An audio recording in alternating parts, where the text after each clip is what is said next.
हाय दोस्तों, success education में आपका स्वागत है। तो मैं फिर से लेकर आया हूं पदावली मीराबाई जी का। इसका पार्ट नंबर 2 हमारा पार्ट नंबर 2। मैंने पार्ट नंबर 1 पढ़ा चुका हूं, पार्ट नंबर 2 पढ़ा रहा हूं। ये मीरा के पद हैं। पहली बात, पढ़ाने से पहले आप लोग इसको लाइक शेयर और सब्सक्राइब जरूर कर देना, तभी मैं पढ़ाऊंगा। ना गलत गलत पढ़ा दिया। चलो, मैंने उसमें बताया था कि जिसको काव्य अगर गाने आ गया वो अपने आप उसकी व्याख्या कर सकता है, क्योंकि जिसको गाना आ गया वो व्याख्या आराम से कर लेगा, उसमें कोई दिक्कत ही नहीं होगी। क्वेश्चन आता है हमारा प्रस्तुत पद्यांश की ससंदर्भ सहित व्याख्या कीजिए। इसमें व्याख्या करने में हमारा 3 चीज आ गया: संदर्भ, व्याख्या और काव्यगत सौंदर्य। संदर्भ हमारा कितने नंबर का होता है? 1 नंबर। व्याख्या 4 नंबर। काव्यगत, बहुत सारे लोग काव्यगत सौंदर्य नहीं लिखते हैं, बाद में कहते हैं तो पूरा करके हैं, नंबर क्यों नहीं मिला? तो पूरा करोगे तभी तो नंबर पूरा मिलेगा। तो काव्यगत सौंदर्य कितने नंबर का? 1 नंबर का। तो कुल टोटल मिलाकर 6 नंबर। 1 1 2 4 6 हो गया। तो इसको हम लोग गाते हैं, देखते हैं कैसे गाया जाता है। तो स्टार्ट किया जाए। चलो। पायो जी मैं हूं तोरा मोर तन धन पायो, पायो जी मैं हूं तोरा मोर तन धन पायो।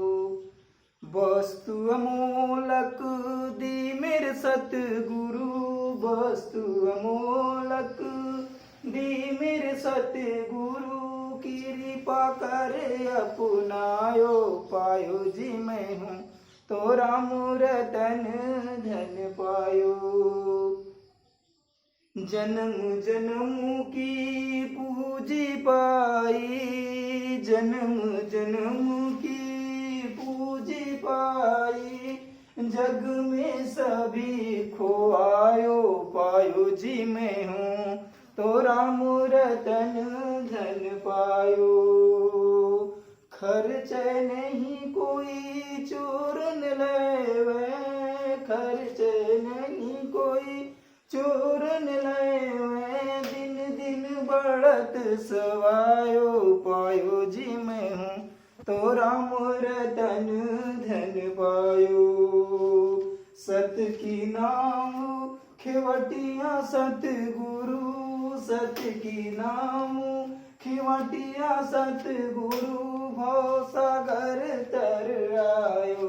पायो जी मैं हूं राम रतन धन पायो।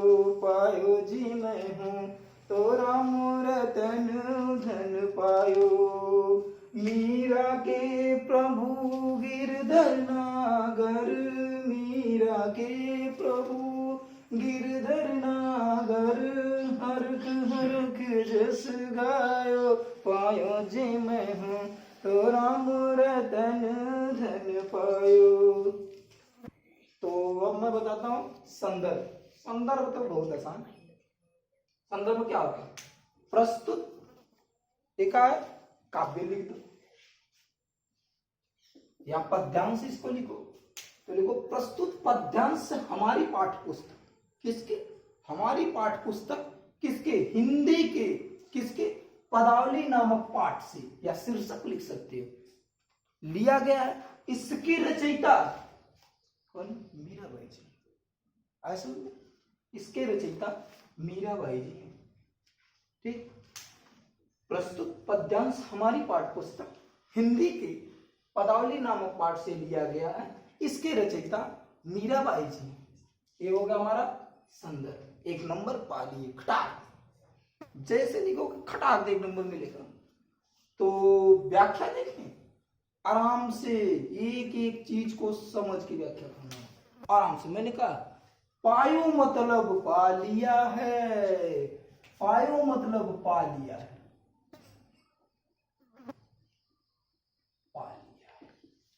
मैं हूं मतलब हमने,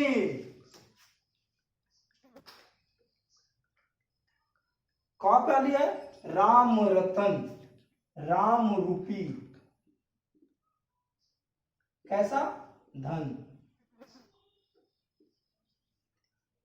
अब देखो, पायो जी मैं हूं तो राम रतन धन पायो, पायो जी मैं हूं, पायो मतलब पा लिया है। मीराबाई जी कहती हैं मैंने पा लिया है, मैंने मतलब हमने, हमने पा लिया है क्या, राम रूपी धन को। मीराबाई जी कहती हैं कि मैंने राम रूपी धन को प्राप्त कर लिया है। ये राम रूपी धन कैसे मिला, देखो, वस्तु, ये अमूल्य वस्तु, अमोलक मतलब अमूल्य, वस्तु मतलब वस्तु, कौन सी वस्तु, ये राम रूपी जो अमूल्य वस्तु है, ये राम रूपी जो हमारी अमूल्य वस्तु है, वो दी मेरे सतगुरु, किसने दी है, मेरे सतगुरु ने मुझे दी है। कब दी है, अब देखो कब दी है, कृपया मतलब दया, कर मतलब करके, अपनाया मतलब अपना लिया है, अपना लिया है। कौन, मेरे सतगुरु ने मुझ पर कृपा करके मुझे अपना लिया, अर्थात अपना भक्त बना लिया, इसको कहते हैं भक्त, भक्त बना लिया है। अब देखो, अगला देखो, कृपा कर अपनायो, मेरे गुरुदेव ने मुझ पर कृपा करके मुझे अपना भक्त बना लिया है, मुझे अपना लिया है। जब मुझे अपना लिया है तो वस्तु अमोलक, मुझे एक ऐसी अमूल्य वस्तु दी, वो कौन सी थी, राम धन, राम रूपी धन। किसने दी, मेरे सतगुरु ने, मेरे स्वामी ने। अब देखो पूरा दोनों का, पायो जी मैं हूं तो राम रतन धन पायो। मीराबाई जी कहती हैं कि मैंने पा लिया है, मैंने राम रूपी धन को पा लिया है, ये मेरे सतगुरु ने मुझ पर, यहां से दी मेरे सतगुरु, पर यहां से कृपा कर अपनायो। मीराबाई जी कहते हैं कि मेरे सतगुरु ने मुझ पर दया करके मुझे अपना भक्त बना लिया है। और उन्होंने क्या किया, किन्होंने, मेरे सतगुरु ने, उन्होंने मतलब मेरे सतगुरु ने मुझे एक ऐसी अमोलक वस्तु दे दी, कैसी अमोलक, राम रूपी। अब देखो, मीराबाई जी कहती हैं कि मैंने राम रूपी धन को प्राप्त कर लिया, मेरे सतगुरु ने मुझ पर प्रसन्न हो करके मुझे राम रूपी अमोल वस्तु प्रदान की है, और मुझ पर दया करके उन्होंने अपना भक्त मुझे बना लिया है।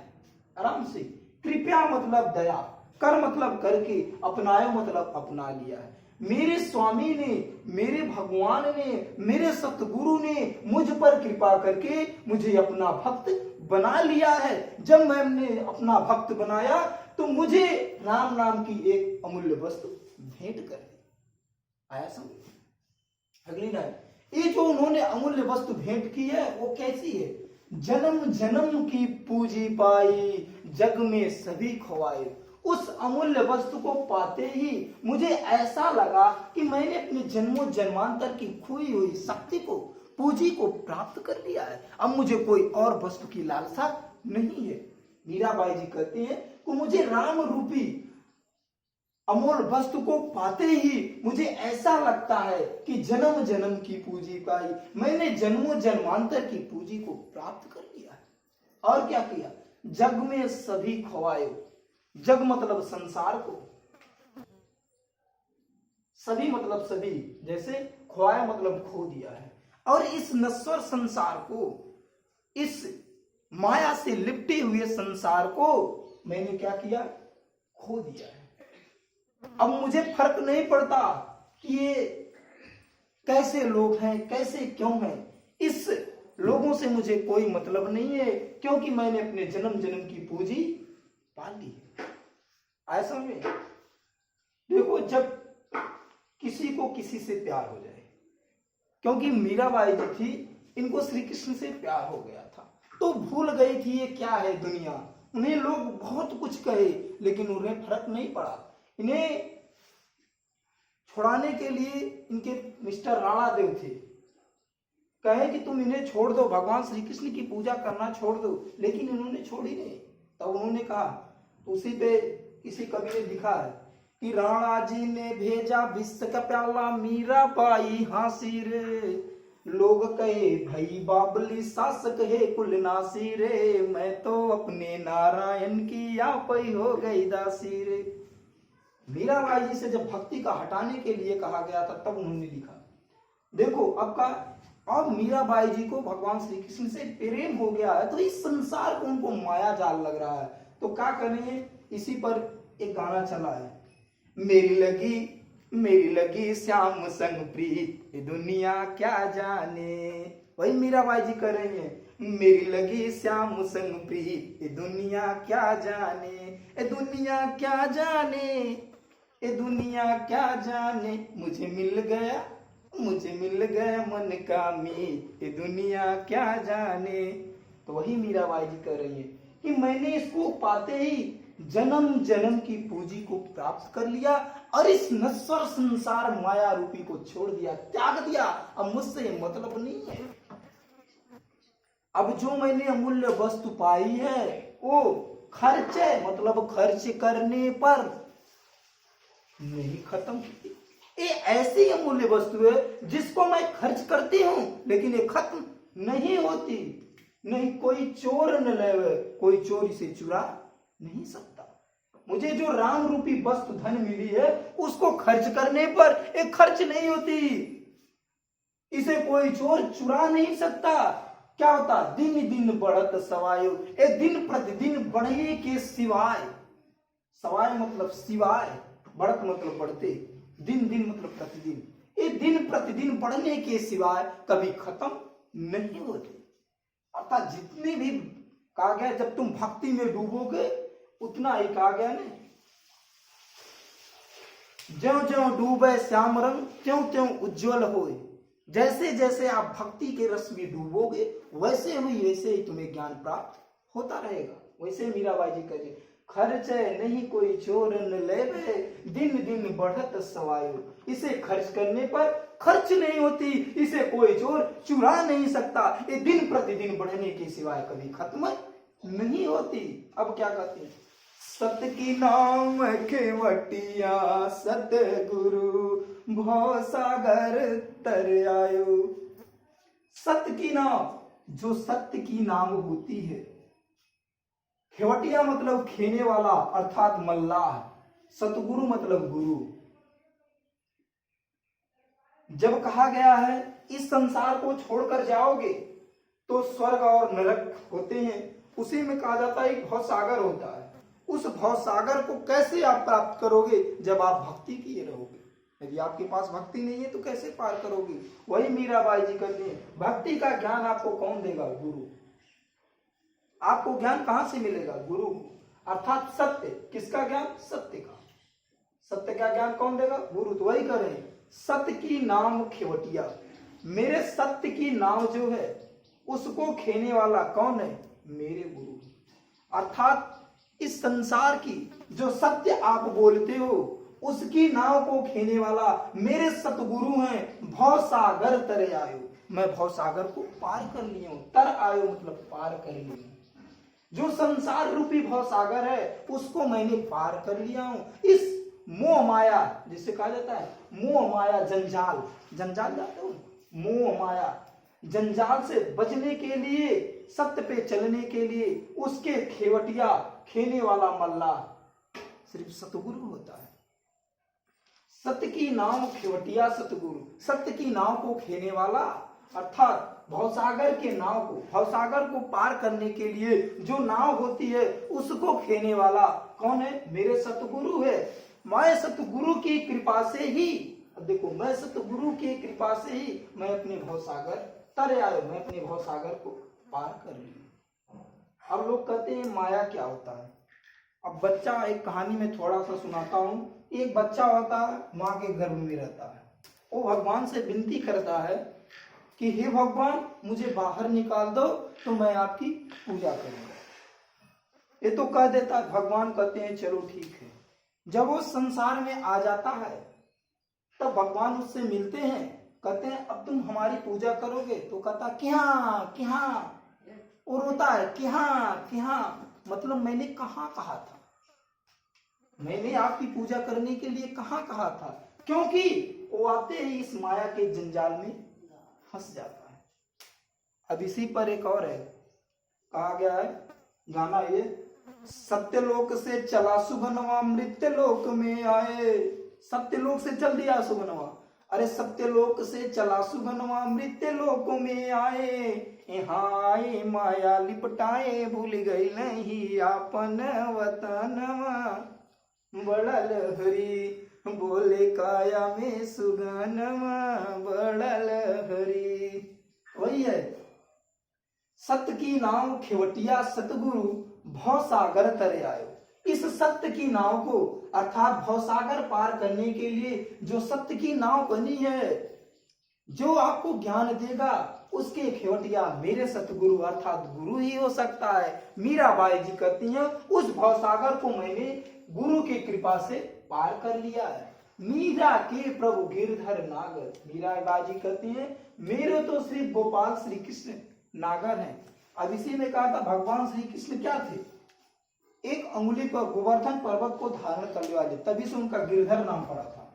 गिर मतलब पर्वत, धर मतलब धारण करने वाले, गिरधर मतलब पर्वत को धारण करने वाले कौन, मीरा के प्रभु। मीरा के प्रभु कौन है, भगवान श्री कृष्ण। मीराबाई जी कहती हैं कि मेरे प्रभु तो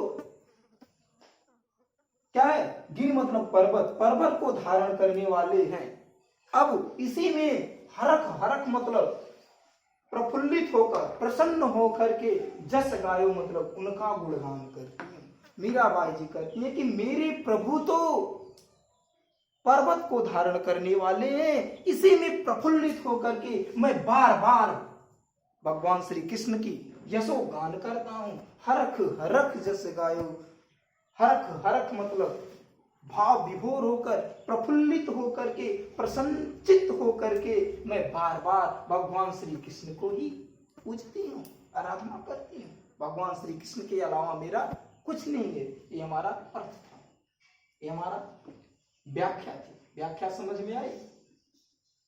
अब मैं बताने जा रहा हूं काव्यगत सौंदर्य। काव्यगत सौंदर्य में पहले मैं अलंकार, जैसे इसमें पढ़ा गया अलंकार, अलंकार। यदि आपसे पूछा जाए इसमें अलंकार क्या होता है, अगर कुछ ना हो तो वही ना दहेज वाला प्राप्त में मिला है क्या, अनुप्रास अलंकार। पहले लिख दो अनुप्रास अलंकार, अनुप्रास अलंकार। और दूसरा इसमें क्या है, रूपक अलंकार। अब भाषा आ जाए तो भाषा इनकी दो होती है, राजस्थानी भाषा भी इसमें मिलती है और ब्रज भाषा का मिक्स है, भाषा और ब्रज भाषा का मिक्स है, का मिश्रित है। अब छंद पूछ लिया जाए, गेय पद है, गेय पद छंद है। रस जानते हो, रस शांत रस है, इतना आपको लिखना पड़ेगा। अगर अलंकार पूछ लिया जाए तो कौन सा, अनुप्रास अलंकार और रूपक अलंकार है। भाषा राजस्थानी भाषा में है और ब्रज भाषा का ही मिश्रित है। छंद क्या है, गेय पद है, इसको हम गा सकते हैं, गेय पद है। रस इसमें देखो बहुत शांत होकर के मीराबाई जी कही है, तो इसमें कौन सा रस हो गया, शांत रस हो गया। अगर ये वीडियो आपको पसंद आई तो इसे लाइक, शेयर और सब्सक्राइब जरूर करना। Thank you.